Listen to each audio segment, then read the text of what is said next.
Polemik pembubaran Ormas anti Pancasila ini masih menjadi bahasan di Kompas Petang bersama Radar Pancadhana Budayawan dan juga Mahfud MD, mantan Ketua Mahkamah Konstitusi. Pak Mahfud, jadi kalau tadi ada undang-undang yang menaungi soal keormasan ini, artinya tidak bisa begitu saja pemerintah membubarkan ormas tanpa bukti yang kuat. Artinya tidak bisa dengan cara-cara Orde Baru langsung pemerintah mengambil langkah membubarkan ormas serta-merta.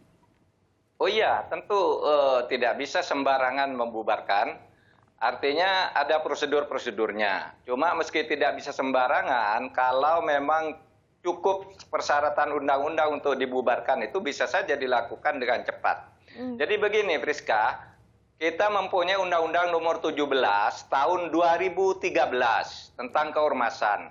Itu sebenarnya merespons banyaknya langkah-langkah sweeping dulu oleh sebuah ormas tertentu, melakukan merampas hak-hak polisi, mensweeping orang meno, mensweeping orang tidak puasa, menyerbu hotel-hotel yang dianggap mesum gitu.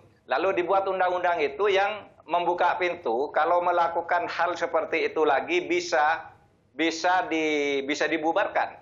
Sebelum itu undang-undangnya sulit. Nah, sekarang sudah ada itu dimuat di dalam undang-undang, tapi prosedurnya memang tidak bisa serta-merta. Ada proses-proses yang harus ditempuh lebih dulu, Rizka. Bukti apa saja yang semestinya dimiliki pemerintah pertama kali untuk mengindikasikan ada tidaknya bahwa satu ormas ini anti Pancasila ataukah tidak, Pak Mahfud?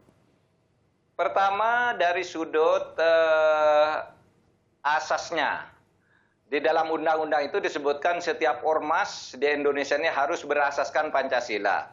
Ya. Saya mendengar ada ormas misalnya Hizbut Tahrir Indonesia itu kan asasnya bukan Pancasila. Ya.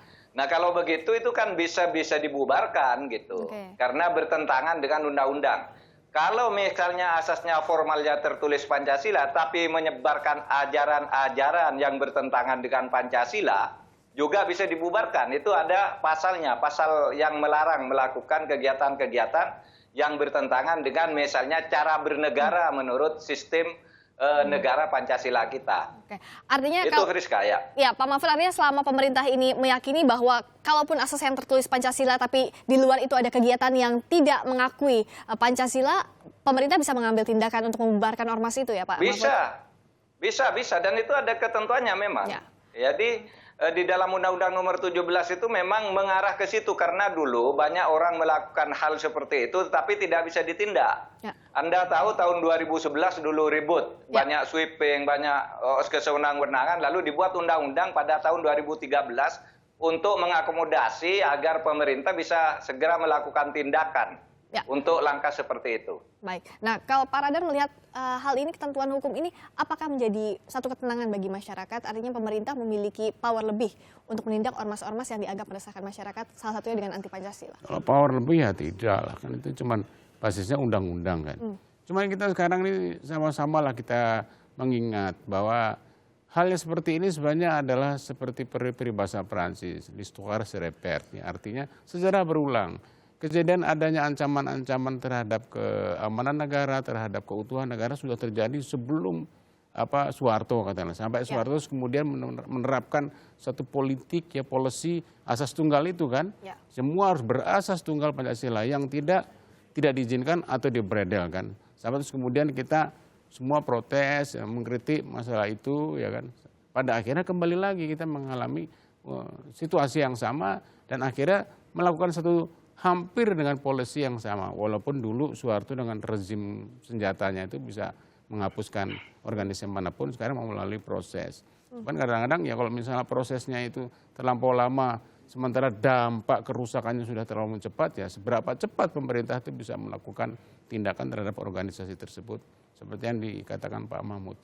Bisa cepat, tapi seberapa cepat? Karena masyarakat sudah khawatir, ini tindakan-tindakan yang merusak ini sudah semakin Apakah tindakan cepat ini perlu diambil oleh pemerintah? Artinya dampak kekhawatiran ini seperti apa? Kalau sampai ada bunga-bunga yang kemarin dikirim itu indikasi bahwa masyarakat itu sudah sampai pada satu titik di mana mereka nggak bisa berbahasa apa lagi. Mereka tidak mau menggunakan bahasa kasar, bahasa keras. Mereka bahasa bunga, bahasa yang pertama kali terjadi dalam dunia politik di Indonesia, mungkin di dunia juga, untuk mengabarkan bahwa kami sudah sampai pada titik di mana kami benar-benar tidak suka, bahkan cemas dan khawatir dengan gerakan-gerakan semacam itu. Bisa dikatakan itu simbol masyarakat meminta Simpel, ya. pertolongan Desakan kepada pemerintah. penegak Pemerintah hukum. nggak tahu meraba atau tidak. Mereka punya kepekaan sendiri pemerintah kan itu. Sekarang ada kebijakan yang dibilang oleh antara lain Menteri Agama untuk melakukan itu. Saya kira kita semua harus waspada. Artinya masyarakat juga harus terlibat dalam usaha seperti ini, tidak hanya pemerintah. Pak Mahfud melihatnya kondisi saat ini apakah memang pemerintah harus mengambil langkah cepat untuk membubarkan ormas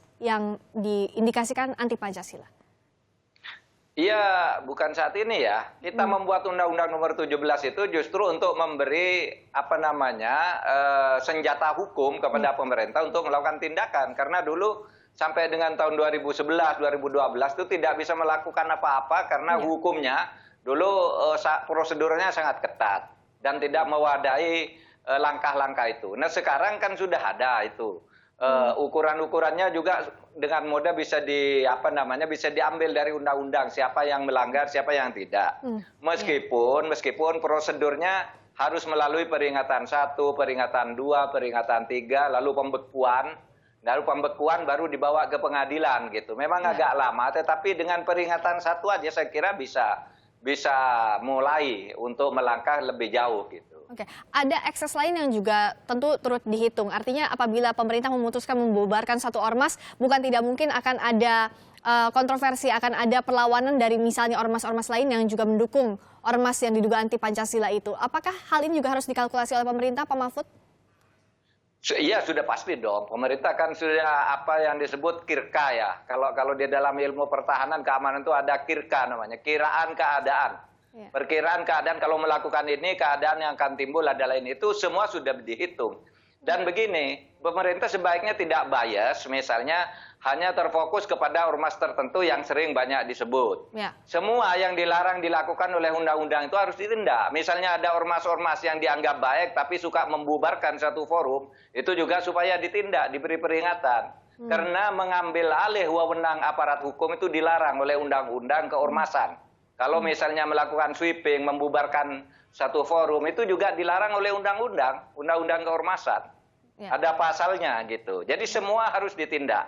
Biar hukum itu berjalan sama terhadap semua orang dan semua ormas. Oke, semua ormas yang melanggar undang-undang harus ditindak. Kalau Pak Radar melihatnya seperti apa? Ini kan tadi dikatakan ini sudah berulang kejadiannya, bukan kali pertama saat ini saja. Tapi apa yang memicu sehingga momentum inilah yang digunakan pemerintah untuk mewacanakan membubarkan ormas-ormas anti Pancasila? Ya, kejadian beberapa waktu terakhir lah, terutama dalam pilkada, pemilu, dan yang lain-lain. Sebenarnya hal ini tidak terjadi hanya di Indonesia.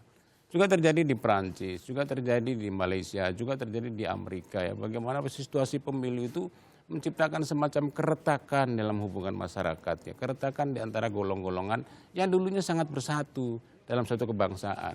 Ini terjadi di mana-mana. Ada satu kekuatan tertentu yang memanfaatkan kebebasan, ya, kebebasan yang selama ini kita bela-bela itu ternyata menciptakan ekses seperti ini. Itu terjadi di mana-mana.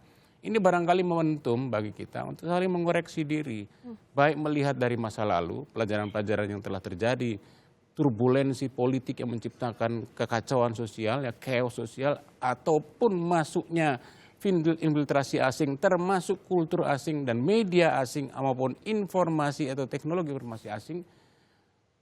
Bagaimana kita menghadapi itu semua dengan satu tujuan bahwa tetap kita harus menjaga keutuhan bangsa ini berbasis pada kenyataan kebudayaan kita. Dari kenyataan kebudayaan kita itulah kita mampu menghadapi masa depan dengan menjawab persoalan-persoalan masa kini. Nah, persoalan asas itu sebenarnya itu perhitungan politis, ya. Kalau perhitungan kebudayaannya adalah kita memiliki norma itu, kita memiliki etika dan dasar kultural supaya kita tetap bersatu. Cuman apa itu norma itu dan yang lain-lain itu yang kurang didiseminasi oleh pemerintah. Pemerintah hanya mendiseminasi aturan legal formalnya saja. Oke, jadi jangan sampai aturan legal formal ini hanya menjadi satu-satunya pertimbangan pemerintah, tapi ya, tadi ada juga ada dasar-dasar kebudayaannya gitu. Yang juga harus dipertimbangkan pemerintah. Terakhir Pak Mahfud, jadi untuk langkah pemerintah yang cepat harus disusun terkait dengan pembubaran ormas anti Pancasila ini apa saja? Saya kira sudah dilakukan oleh Pak Wiranto, Menko Polhukam. Dia sudah membentuk tim dan mulai menginventarisasi masalah. Tapi ingin saya sampaikan ada salah satu kesulitan administratif. Karena banyak ormas-ormas itu atau gerakan-gerakan dilakukan oleh kelompok orang yang seperti ormas tetapi tidak terdaftar di pemerintah. Ya. Itu membubarkannya itu agak susah. Ya. Karena membubarkan itu kan harus mencabut SK atau memperingatkan dengan sebuah SK yang diberikan. Ya. Ini misalnya saya dengar misalnya FPI itu tidak terdaftar di Kementerian Hukum dan HAM tapi untuk DKI ada yang mendaftar Ya. gitu. Nah seperti itu kan susah melakukan tindakan, sehingga perlu saya kira instrumen hukum baru untuk menampung ormas-ormas yang tidak terdaftar ini agar bisa diperlakukan seperti ormas. Oke. Untuk memberlakukan instrumen hukum baru tentu butuh waktu yang cukup lama, Pak Mahfud. Apakah itu menjadi satu-satunya alternatif atau ada alternatif lain, misalnya membawa ke proses hukum atau ke peradilan? Ke peradilan itu sudah pasti ada atau tidak ada instrumen yang baru itu. Sudah pasti harus ke pengadilan kalau Ya. membubarkan. Tetapi maksud saya, instrumen hukum itu misalnya banyak ormas yang belum terdaftar. Karena membubarkan itu kan mencabut SK. Ya. Padahal dia tidak punya SK, gitu kan. Ya. Kan agak susah juga. Nah itu yang menurut saya bisa cepat, bisa lambat. Kalau mau cepat, misalnya dikeluarkan aja Perpu. Ya. Bahwa ormas-ormas yang sudah nyata melakukan gerakan dengan menghimpun orang sekian, dan identifikasinya bisa dicatat oleh pemerintah, bisa dianggap sebagai ormas sebagaimana yang dimaksud oleh Undang-Undang Nomor 17 Tahun 2013, gitu aja kan bisa. Ya, baik. Terima kasih Pak Mahfud MD. Artinya Ya. ada langkah cepat yang harus disusun pemerintah, termasuk tadi menyiapkan instrumen hukumnya. Terima kasih Pak Mahfud MD, mantan Ketua Mahkamah Konstitusi. Terima kasih Pak Radar Pancadhana, budayawan sudah bergabung di Kompas Petang hari ini.